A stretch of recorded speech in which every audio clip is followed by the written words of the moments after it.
What's going on, guys? Blacklisted Voice episode, I think this is 40. We have a returning guest, Carrie, Tobias. Hello. How's it going, Carrie? Great. How are you today? Not too bad, not too bad. We just kicked this off because we're on a little bit of a time crunch here. So last time you were on, we had anticipated you going to the CrossFit Games, and then COVID happened. And now we're having you on having participated at the CrossFit Games. Yeah. So, how fun was that experience? Oh, it was incredible. Our season's been nothing short of a roller coaster ride. Probably since we talked last on this podcast up until now, it's been up and downs. But yeah, I think CrossFit Games has been very, very long time goal of mine, and to actually be able to go experience it as an athlete was So give people a little bit of background on what happened with you guys, like leading up from West Coast, leading up to the games.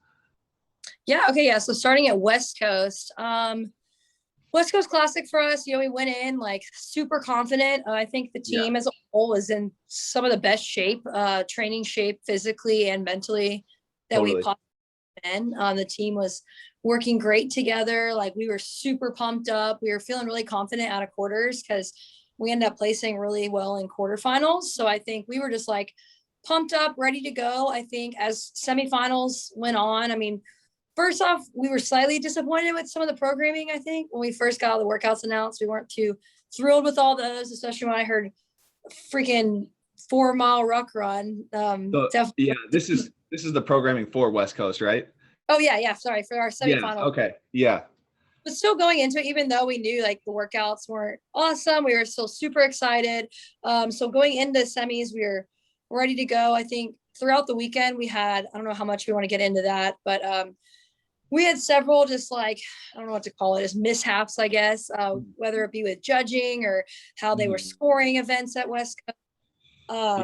Didn't make a lot of sense. I think there was a lot of, still to this day, questions on how they scored some of those events, which in turn caused us to not finish with quite the points we felt like we should have finished with.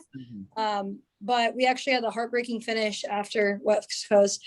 And the end of the weekend, the last workout at West Coast, going into that last workout, we were in third place. We had been in top 5 all weekend. We were, performing really well overall. And, we were super confident going into that final event that we'd be standing on the podium. And then, 100% on us, that last event, we just didn't go fast enough. It was a sprint type event where we had to do a bunch of handstand push-ups, worm lunge. And again, we just didn't come out fast enough. And got 11th place in that workout, which caused us to lose the podium overall. So we dropped from third place all the way to 6th place, and within literally 5 minutes. What's crazy is that was your guys's, I think that was your guys's worst finish, was 11th place. Yeah. And you guys were not standing on the podium. And outside of 1 and 2, you guys were the most consistent team out of it.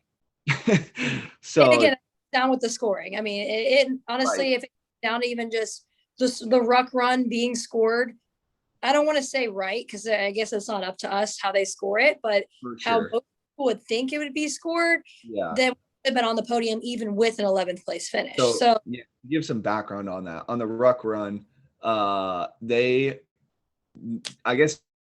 we ended up finding this out because Southard was playing blackjack at night and ended up talking to one of the head judges at his blackjack table.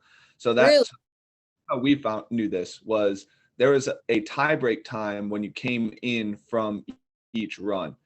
We didn't know where exactly it was, but we knew it was there. And then did you guys know about, we told you guys about that, right? Well, we knew about that too, because we went and appealed.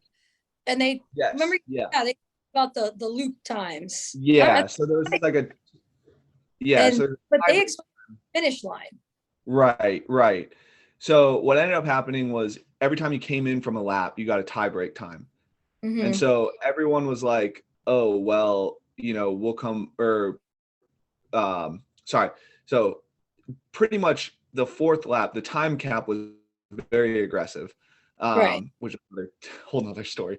Yeah. So pretty much the whole last lap didn't matter because they were just going to backtrack you to that third lap tie break time. Right. All they really had to do was just walk the course backwards or just have a single file walk in. Like, I mean, like you said, like to have that entire last lap not even count for. I mean, we had that heaviest sandbags. Girls had like 40 pounds on their backs running.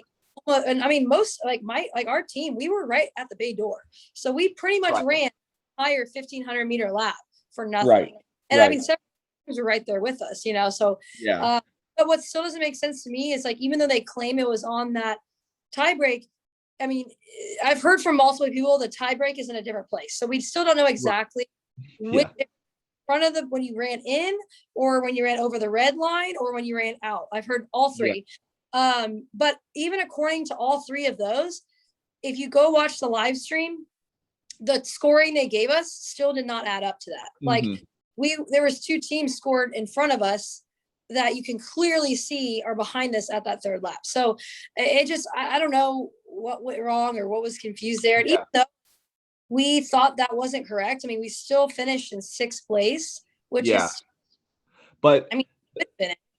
The big controversy on that was the team that got 4th place on that. Right. Their girls was heat caching, and they were passed by pretty much every single team on the 4th lap. So had they been allowed to finish, they would have been in like 20th place in that workout. And that was a team that ended up qualifying for the games also. Yeah.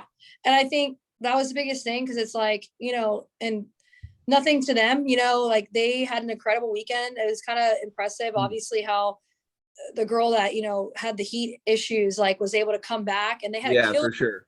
And they had like a 1st place and like a 4th, I think. They killed it the rest of the week. They did, but then you look at it, how the points should have been distributed, you would think. They were just, some teams were given a lot more points than you would think they could have. So it was exciting. And I think the most part for us too is like going to West Coast and talking to the judges, like there was no clarification. And they were so aggressive. The head judge, one of the girls, I don't remember her name, but she almost got angry at us for even just asking questions. And we're like, I remember asking them too at the end, saying, hey, you know, sorry, we're trying to get clarification, but it could be a game spot we're looking at. Yeah. And it turns out it was for us. So they, and like I was standing kind of next to you guys as they were like trying to explain it to you, and the girl that was like explaining it to you guys was so freaking aggressive. Like anything you guys saying, and she was doing a terrible job of trying to communicate to you guys like what was going on. It was a little disheartening to watch. So but so 6th place, so kind of in the dumps after West Coasted. What it was probably the hardest I've competed for, going like 7 years now. I mean, I've had some misfortunes in my career too. Like, I mean, you guys, COVID, you know, and the shitty thing is, like, you guys looked so good at West Coast, like so good at West Coast. Yeah, we were mentally and physically at our peak and working so well. I mean, I think, and then how quickly that ended, and we were all just like devastated. Like, I mean, it was a rough week after that. We were all literally devastated, kind of peeled ourselves off the ground. And, you know, after that, I actually, in that ruck run, got an injury to my, we find out now, my post-tib tendon. So it's been over time. It's been coming up, but I think the ruck run just did it in. My arch started to collapse during that run. And again, this is something that's been ongoing, like oncoming for a while. I don't know, I'm not the strongest runner, and then add a 40-pound bag to my back. It just didn't mix. So I actually went through the rest of the weekend at West Coast with a slight injury, and then coming off of it, like after leaving West Coast, I decided, you know, hey, season's over, just going to give it some time. I didn't go get it looked at because I was like, I'm not going to work out. I'm going to take time off anyway. So I kind of ignored it for like a week and just took some time off. And it was bothering me like a little bit, but not too bad. But then I slowly tried to start working out again, just in my classes at my gym. And I did warm up squat clean. And it was like something really light for me. and I did like a triple, and I'm a third squat clean. I caught it, and my back just like pulled. I don't know what happened. And then went to spasm. So I mean, obviously, I think it's from compensating on my ankle foot, For sure. moving well, trying to clean with it, got a back spasm. And that one was so bad that it lasted for like a week and a half. I was getting it treated, trying to figure out what was going on. The first 2 days, I couldn't even move. Like it was completely lost. I had the ankle and the back. And I remember actually leaving. This is probably 3 weeks later now, like maybe 3.5 weeks since semifinals. Yeah. I count on maybe 2 hands how many times I had worked out since semifinals, and that right. Period, because of injuries and just needing time off.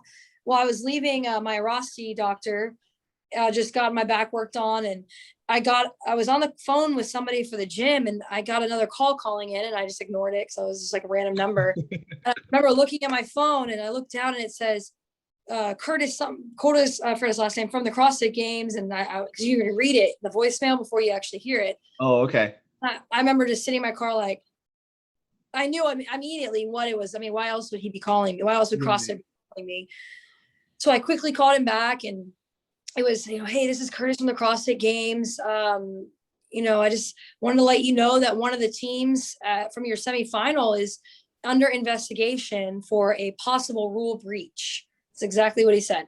Said, I'm just reaching out because, obviously with the games being right around the corner, we need to get things rolling as soon as possible if needed. So I just need to ask you, because I was a team captain. He's like, I just need to ask you, if we were to extend an invite, would you guys accept it? And I'm sitting there just like in shock, but also like, yeah, like, we'll definitely take it. He's like, all right, great. Well, stand by. I'll give you all information as I can. Right now, obviously, I can't talk about it. So I'm going to investigation, whatever.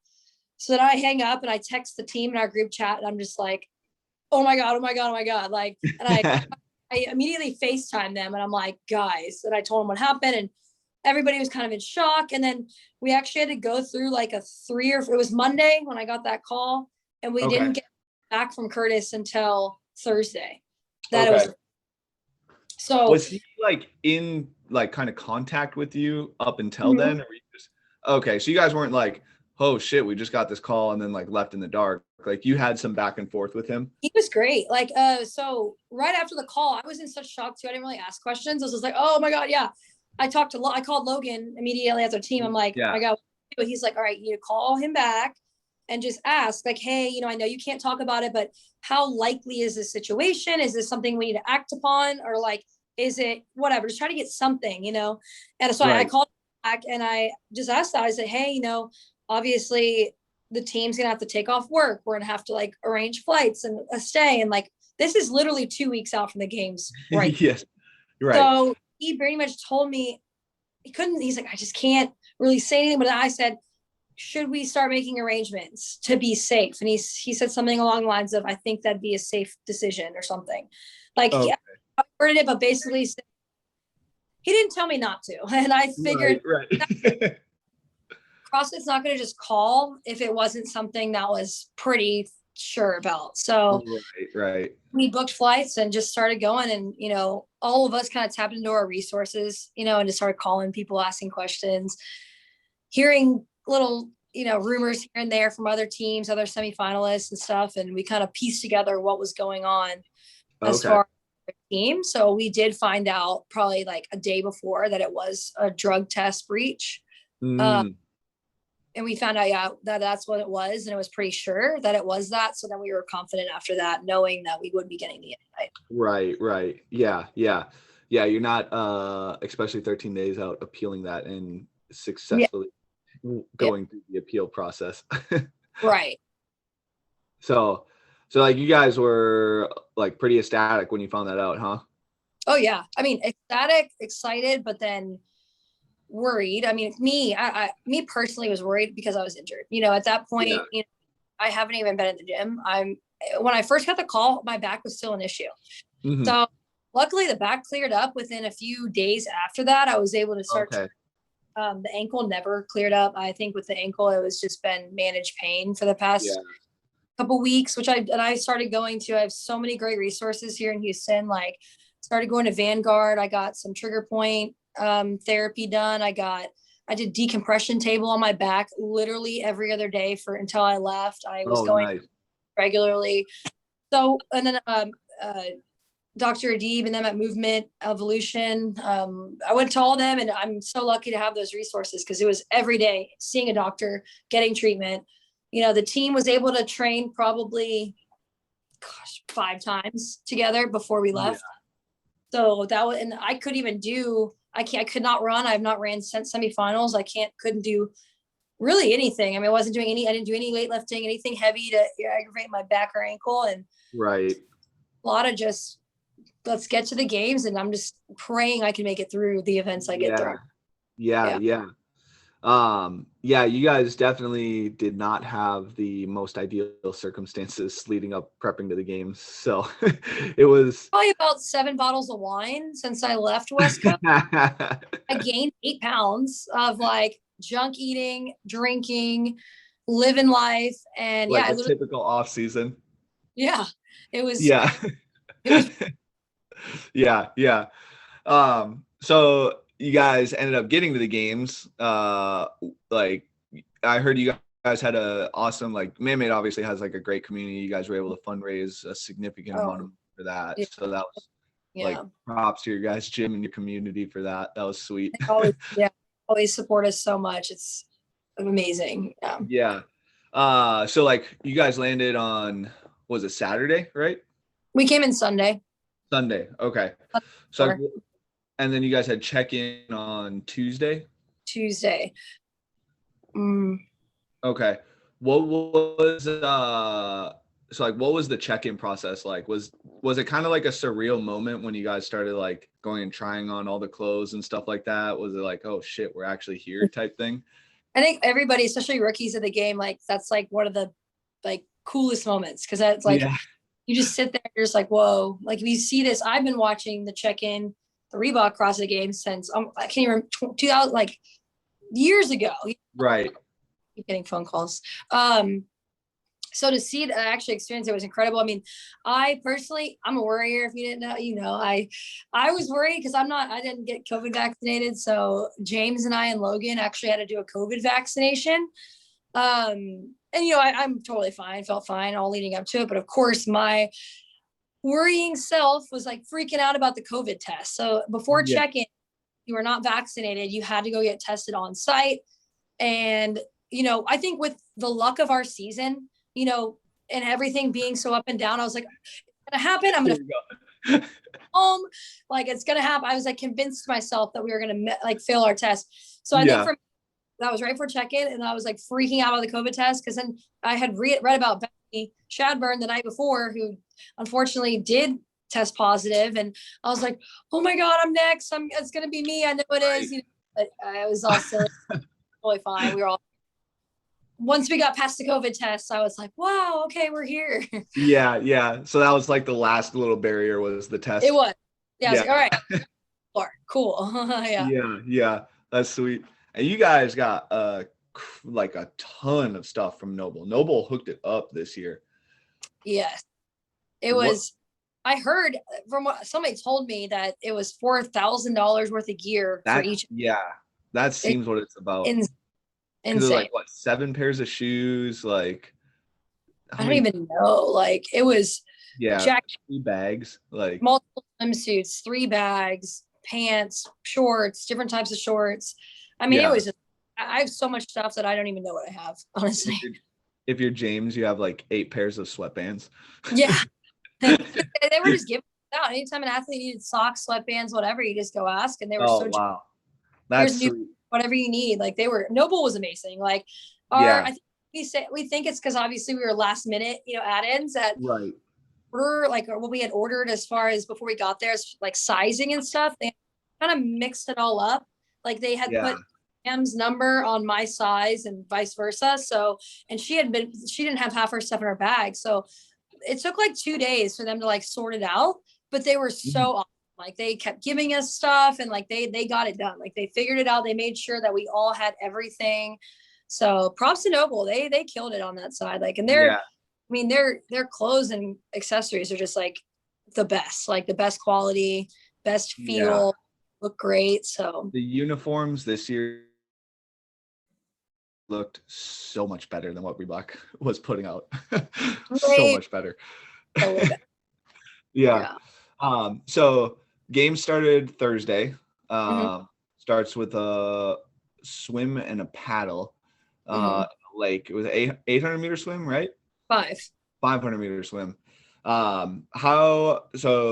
Had you guys been doing any swimming, like 13 days prep? Like, did you guys get to a pool at all, or?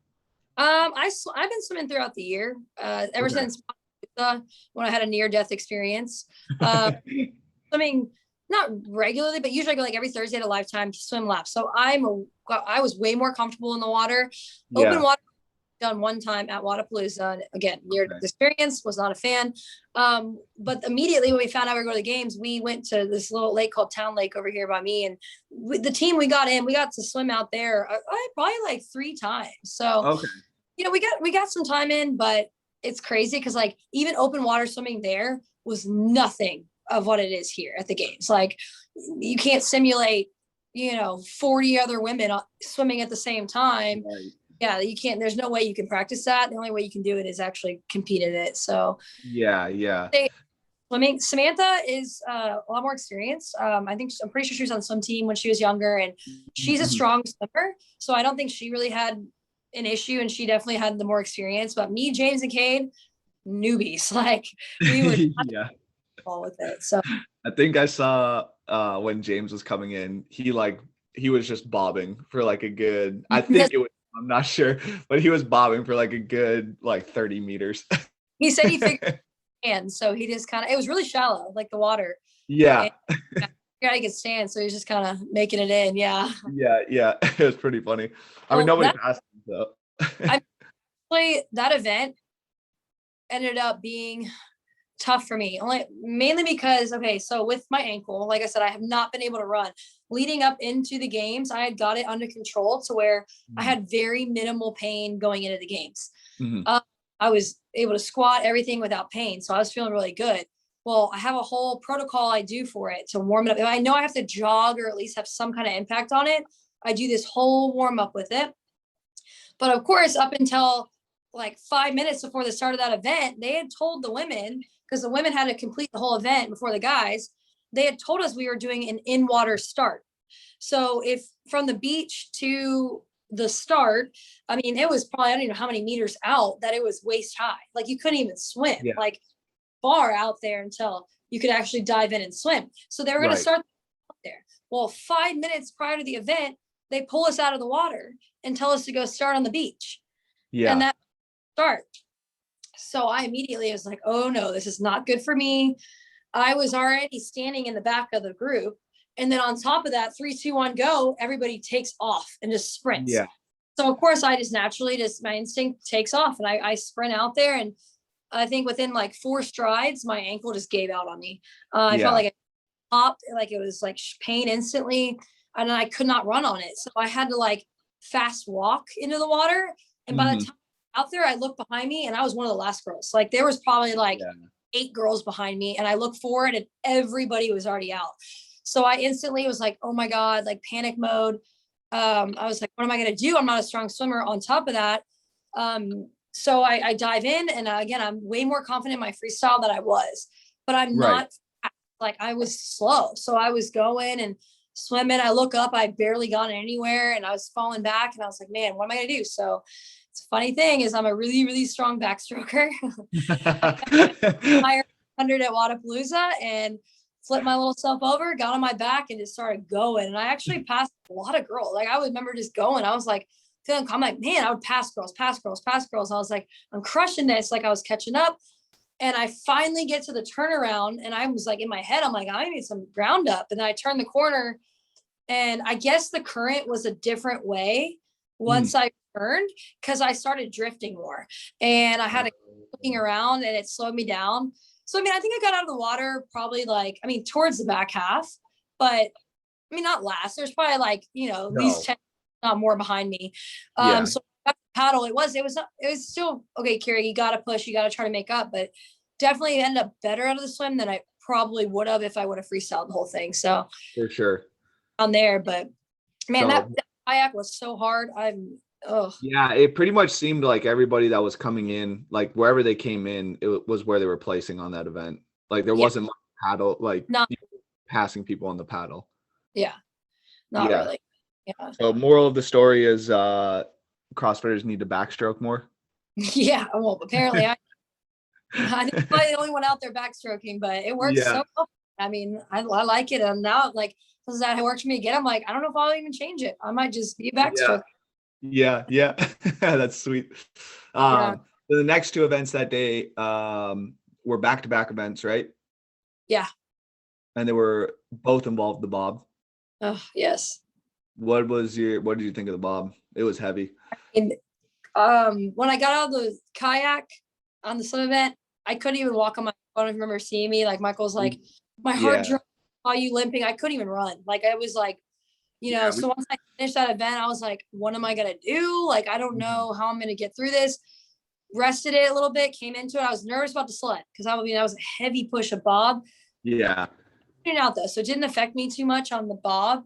Surprisingly, I think you just have so much adrenaline going, and it's a slow push. Whereas my ankle bothers me more on like rebounding and hard impact, double under Okay.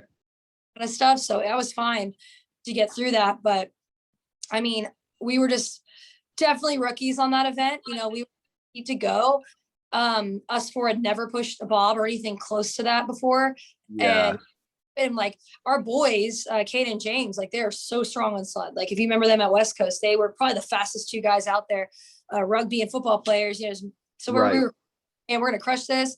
Well, we got out there and went unbroken the whole first way, and Yeah. that big mistake. I think that totally like fried the boys out. It was just, I mean, if you watch later heats, they're pausing they're pushing, pausing, and something that we probably should have done, but we came out hot and just didn't know. Yeah, it's tough to say because like you just don't know what the sled load is going to feel like, and like if it feels good off of that first one, like you're not expecting that much deterioration coming into the next sled pushes, and just like, you guys ended up being the guinea pigs for everybody else, and everybody else like got to see like maybe not do down. Yeah. So it's like one of the shitty parts of being in the first heat. Rookies and never doing this. So it was I mean, we did good on the muscle ups. Like I mean, I Yeah. think we actually were like third or fourth most of that workout because our team really good at muscle ups as a whole. Second down and back on the sled really, really hurt our guys. Like, I mean, it hurt we were all hurting, but like the boys took a lot of that load, and I think it was just a lot on them. I think the only, we actually dropped, like, I think I noticed it because I saw on the big screen, we probably dropped 3 placements from having a miscommunication the last 15 seconds of the workout. Because remember, we had to hold the thing, so you couldn't go without holding. And then we had a miscommunication to where, I don't remember if it was me or James up or Sam or Cade, but whoever was up came down, we didn't switch, and we had 15 seconds just going, and we were passed by like several teams. And I think that placement just alone and that 15 seconds. So it's kind of a learning experience. Like you guys are now going up against the 40 best teams in the world, and like even those 15 seconds and little things like that, like create such a huge gap. Yeah. So it was a good learning experience, I guess. Yeah. And the second WOD was just a nightmare because they added the weight to the sled. And then I remember the team gets there and we go to pull, didn't move. We were like, oh boy, like we had to really like dig in and just try. We had a hard time on the sleds. Yeah. So. That was toes to bar sled drag with the ropes, right? Right. And then just that, right? It was just that? Or it's toes to bar, go drag, toes to bar, drag, toes to bar, drag. Yeah. Okay. Yep. Yeah, that was you guys were actually moving the sled pretty well on that one. We lost it on that, I think. Yeah. Say it again. I think we definitely lost that one on toes to bar. Yeah. You guys were moving the sled. Like I remember you guys were getting to the sled at the same time as another team. And you were moving it significantly faster, but they were just coming off the bar way faster than you guys. Yeah. So, and then, so like day one is done. How are you guys feeling? We saw that other event too that night on day one. Oh, yeah. Sorry. Yeah. Wall walk. Yes, that's right. Yeah. Um, Yeah. So like, what was your guys' game plan going into that one? I mean, we changed it several times. As far as the four of us, I mean, at the moment we thought it could go anyway as who does what. Me being injured too, like I just wasn't confident like usual. So normally in a thruster workout with heavy thrusters and that workout, and I'm pretty good at wall walks too, I would have been like, I want to start this. I want to go. I can push these thrusters. And, Kate is unbelievably strong at that thruster as well. So looking back, I think we maybe should have had Kate and I going first. Yeah. Kevin Jameson first. I mean, I think it's more this a call of like more rounds. They're a little faster, maybe. Obviously, this wasn't even an aerobic workout, period. So no. I don't think that helped or mattered. But yeah, I think we changed it like 5 times and it doesn't really just thought it could go either way. So yeah, for sure. It was definitely like a crazy shoulder fatigue workout. Like, it was, so your guys' portion was 5 rounds of 7 wall walks, 7 heavy synchro thrusters, right? 185, 135, right? Yeah. So definitely a shoulder burner, especially with the legs being as fatigued as they were from the sled, probably, and the swim. Was probably a lot of shoulders on that one for sure. Shoulders, and the thing that got us, I'm sure many other teams, if you remember all the standards on a wall walk, okay, so think back to the open, like hands have to start on the line. When you push back, you have to have a continuous motion up the wall. You have to have the touch. I mean, there's so many standards on a wall walk, like from the start to the finish. There's so many standards. You can't drop. You can't take your hand off the line until both legs are off the ground. You can't drop before both. So there's so many things. We'll try to synchronize that with another person. Yeah. And so many things to get no rep on. And that so many teams got no rep because of that. Because and me and Cade's no reps, a lot of ours, luckily, were from the start. So we did get several no reps. Say like Cade's hand moved or like my hand moved, or I got even no rep for pausing at the back. Like, I don't even know what that was for, but I was like, whatever, but luckily it wasn't. That's right. Yeah, I was like, whatever. But I think I pushed back and I looked at Cade to see if he was going, and they said no rep. And I was like, oh my God. You're like, I can't even turn my head to the left. Yeah, like look at him. I'm like, how do I know? Yeah. So luckily, we only got probably 1 no rep where I actually did the full wall walk, and that that was rough because that's a lot of work. But me and Cade came in, and we ended up getting like 2, maybe 3 no reps right off the bat from just little things, like real quick no reps of like the finger, my hand came off the line before my leg went up, and reset quickly, got it done. Well, because of those no reps, I didn't know what rep we were on the wall walk. And I was relying on our judge to tell us. Well, our judge literally goes, 1 more. We're like, okay, done. And he goes, go. And literally did this, go. So me and up and run. And he goes, come back. I'm so sorry. It's 7, not 5. We were like, I mean, we knew that. Yeah. So we cost us some time there. But overall, I mean, I think Kate and I, we worked really good together. We both said that was probably our favorite workout. I had a lot of fun at the Coliseum. Yeah. It was a fun workout. I like that one. For sure. Yeah. So next day you guys had another Bob workout. Yeah. Half of our experience was with a Bob. Yeah. Well, it was another like another split workout, right? Yeah. So this is kind of the annoying thing is 4 out of the 7 events were weighted off of the Bob. And so in the evening event of this day, they ran 2 heats, and like watching in the stands, you could clearly see the type of athlete that did well in the first 7 workouts. Legit, like when you guys were first heat, the size difference between heat 1 and heat 2, like all of the dudes were like my size, like 6'2", 6'3", just huge human beings. And they're going to have as well. I mean, being able to move the bike and a bigger guy. I mean, they're faster than and we're a team. I mean, we are a smaller team for sure. Like, so yeah, that's sucks. Yeah. We moved the ball better on the second day. We had a better experience. Yeah, for sure. A little bit more experience there. It's just, it's tough because it's like why would you not disperse that a little bit more throughout the weekend instead of throwing 4 of the Like, 7 events before a cut? Sorry, what were you saying? Yeah, I was just agreeing. I mean, to do that right before a cut, back, it's pretty much a very similar push and gymnastic movement. It just didn't make sense to me. I don't know. Just, Yeah. Yeah. But so what was your experience in the Coliseum? Was it pretty sick? Did you like the venue? I loved it. It was, so cool. Yeah. Was it, what does it feel like out on the floor? I mean, when we walked out, like it's like the seats I feel like it was bigger than West Coast, or like I've done a couple others. We're in a Coliseum like Wadapalooza and stuff. It felt more like intimate, like people were like closer. Yeah.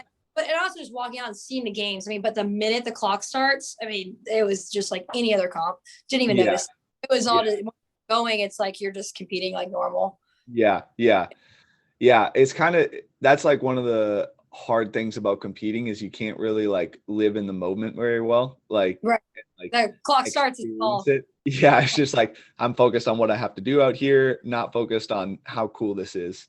Right.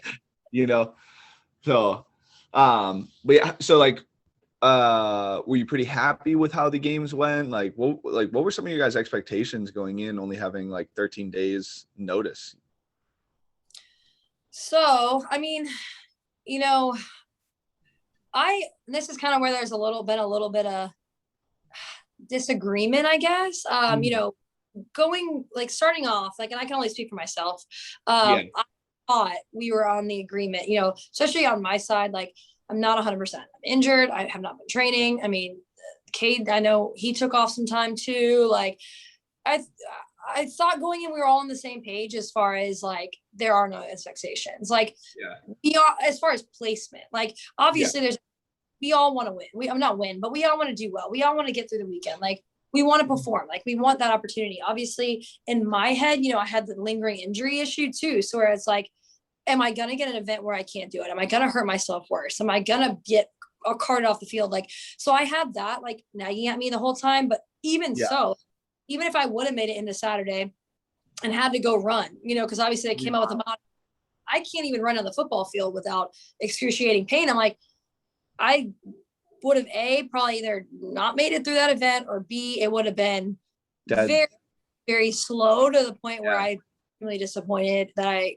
let everybody down. And so in my head, I was a little relieved that I didn't have to go through that and bring the team through that. But at the same time, like we all wanted to go as far as possible. Totally. So I didn't have any expectations. I mean, I thought everybody on the team felt the same. Afterwards, I don't think everybody felt the same about that. And there had a bit of feelings come up after the fact that maybe we didn't, do as well as we could have. But personally, I think we did great. I think we are just, and to say like, to only have like 10 days and like mental side of like CrossFit is half of the game, to be the heartbreak we went through, not training, coming back, and then having to spike it back up and go to the biggest competition in our lives. I mean, same headspace as the other teams, it's just no way. So it's like, how do you even expect to perform 100% if it's just not on the table? So, and if your body's not 100%, like, it was, you guys were in some pretty freaking unique circumstances there. I think there was one other team, my old team, Timberwolf, got like a short notice as well. They actually have access to a Bob at their gym though. Oh. The old owner of Timberwolf had like welded one together. So I think that they made it into the second day, probably solely because they've used the Bob before. And then I think they got cut after that. That Saturday is what they made it to. So it's just like, it's a totally different ball game when you're like riding those roller coasters of emotions throughout the last month, and like not having, games prep is quite a bit different. Like you guys would have been on sleds at least twice a week, so much. Running at least twice a week. Like it would have been swimming twice a week. Like it would have been a completely different prep had you guys had actual like expectations of going to the games, early. Our only time to even train was the week before we left, and every other team is tapering off that week. Right. They tapering, recovering their bodies, and we were peaking it. So we didn't do it. I mean, that was our only option. So right. I knew. I mean, I competed a long time. I kind of knew that. Like I knew it's just reality. Like it's like you can. There's so many athletes out there, and like if people, I'm not saying this is wrong or anything, but like I'm all about that. You can do anything you put your mind to. Like I'm totally.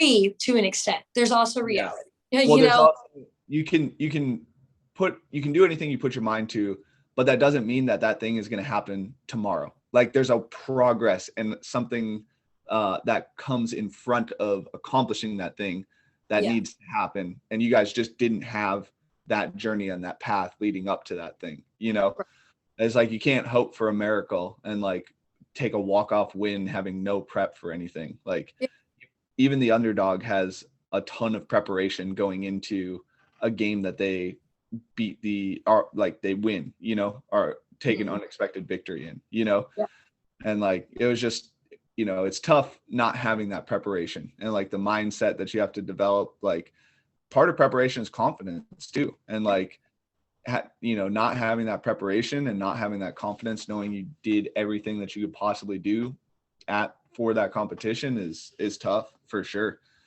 So yeah.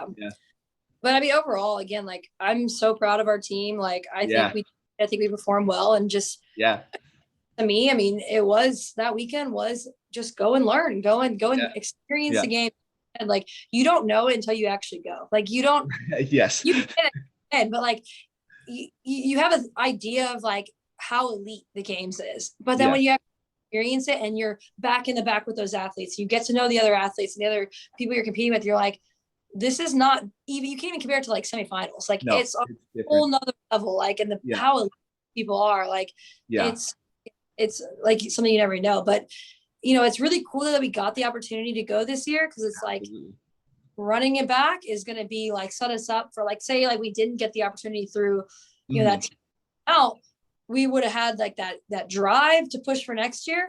But again, the little experience we just got from going to the games is going to make us like so dominant next year, to where it's like, I know what to be ready for. Like now I know how to train to get back to the games and not have a tough weekend. So yep. Yeah, it's going to be pretty sick. And you guys have a solid crew out there now too.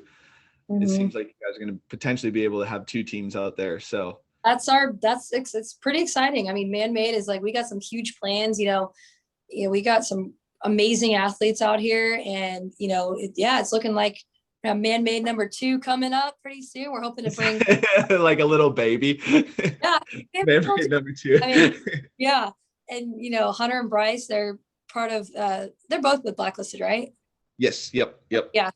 Man-Made, Blacklisted, there are 2 guys, and obviously now we're kind of like just seeing who else would be interested and maybe making a switch over to the gym, and start training together and have a great year, to where we can hopefully have 2 teams at semifinals next year.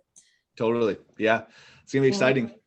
You guys, one thing that was pretty cool to watch is like you guys never gave up on any workout, and you could tell that the effort was there 100% all weekend. And so like that's like pretty much all you can ask for. Like is you guys didn't quit, and you guys put in everything that you had into each workout. And so like that speaks volumes of who you guys are as athletes, I think. So that was cool to watch. So well, cool. Right on. We got to wrap this up here a little bit early. So thanks for coming on, Carrie. How do people follow you like throughout this next year? Man-Made, your team, you specifically? Yeah, we don't have a certain team Instagram, but definitely personal Instagram, Carrie_Tobias. And then the Man-Made CrossFit Instagram. I've considered maybe putting a team one together, but I think we all do so much through our personals that it's the best way to track through there. So for sure. Yeah, for sure. Well, cool. If you guys are listening on Spotify, make sure you head over to YouTube, hit our subscribe button, hit the like button on this one. If you guys are watching on YouTube, make sure to head over to our Instagram. Same thing on Spotify. If you guys are on Spotify, head over to our Instagram, blacklisted.hq. As always, if you guys are looking for some coaching, just hit us up on Instagram through a DM, or you can head to our website and fill out a form and we'll get in contact with you. So thanks again, Carrie. It was fun to watch you this season. So much more to come. So, oh yeah. all right. We'll catch you guys next time. Bye.